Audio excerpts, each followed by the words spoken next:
नमस्कार। आज हम एक बहुत ही गहरे और कह सकते हैं रहस्यमयी सफर पर निकलने वाले हैं।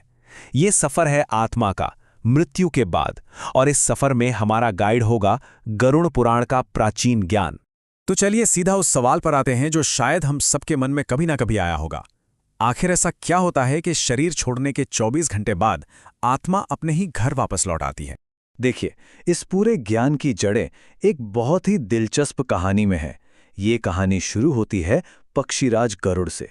जब उन्होंने पृथ्वी पर इंसानों को अपनों के जाने पर दुखी होते, रोते बिलखते देखा तो उनका दिल भर आया और उनके मन में जो सवाल उठे वो उन्हें सीधा ले गए मृत्यु के देवता यमराज के पास।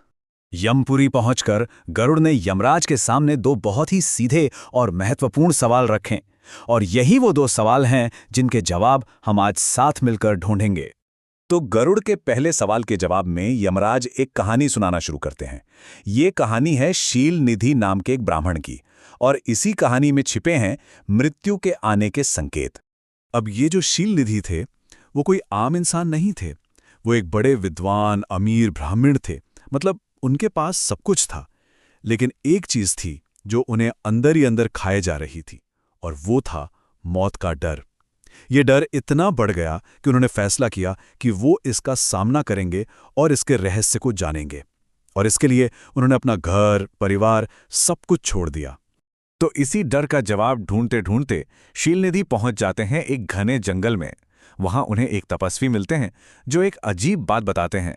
वो कहते हैं कि मृत्यु के संकेत उन्हें पहेलियों के रूप में मिलेंगे, जंगल के ही जीव जंतुओं और आत्माओं से।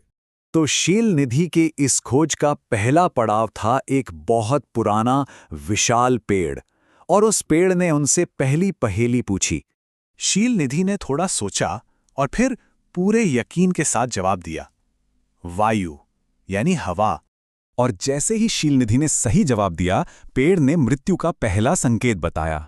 जब शरीर की अपनी ऊर्जा, जिसे हम जीवन शक्ति कहते हैं, कम होने लगे और बिना किसी वजह के लगातार थकान महसूस हो, तो समझिए ये पहला इशारा है। जंगल में आगे बढ़ने पर शीलनिधि की मुलाकात एक विशाल गिद्ध से हुई, जिसने उनके सामने दूसरी पहेली रखी। इस गहरी पहेली का जवाब था समय, है ना?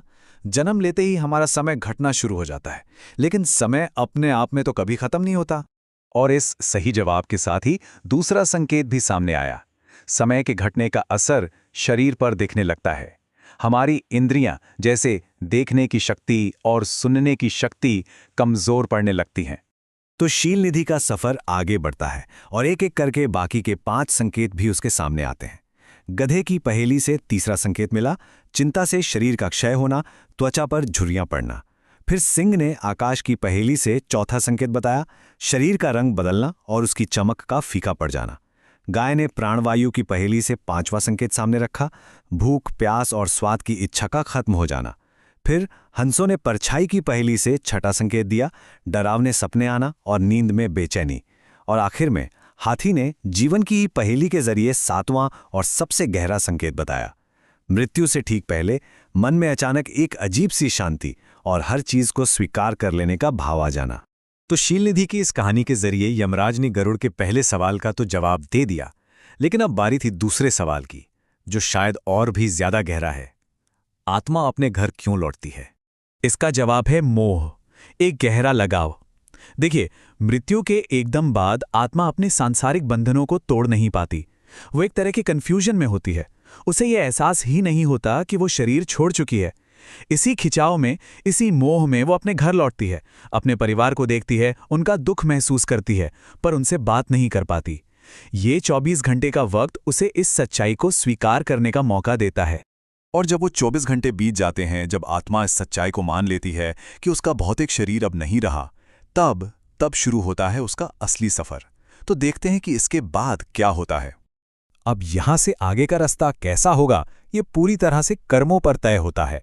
अगले 13 दिनों तक समझिए एक तरह का डिवाइन ऑडिट होता है। जीवन भर के हर काम का हिसाब होता है। जिनके कर्म अच्छे हैं वो आत्माएं शांति से उच्च लोकों की ओर चली जाती हैं। जिनके कर्मों में कुछ मैल होता है उन्हें शुद्धिकरण के लिए यमलोक ले जाया जाता है। कुछ आत्माएं एक नया जीवन शुरू करने के लिए वापस कर्म भूमि पर भेज दी जाती हैं, और हाँ, जिन आत्माओं का मोह बहुत ज्यादा होता है वो भटकती आत्माओं के रूप में पृथ्वी पर ही रह जाती हैं। तो इस पूरी यात्रा को समझने के बाद मौत को देखने का नजरिया ही बदल जाता है ना?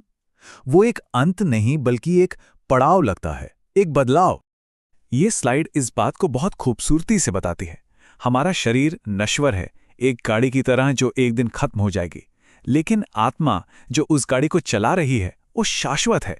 मृत्यु उसकी यात्रा का बस एक नया मोड़ है, एक नया अध्याय।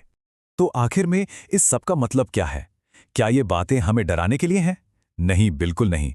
इसका असली मकसद तो ये है कि मृत्यु को समझकर हम जीवन को बेहतर तरीके से जीना सीखें, एक ज्यादा जागरूक और सही जिंदगी जिएं। तो मैं आपको एक सवाल के साथ छोड़कर जा रहा हूं। अगर मौत वाकई में एक अंत नहीं, सिर्फ एक नया चैप्टर है, तो ये सोच हमारे आज के पन्ने को, हमारे आज के दिन को जीने का तरीका कैसे बदल सकती है? सोचिएगा जरूर।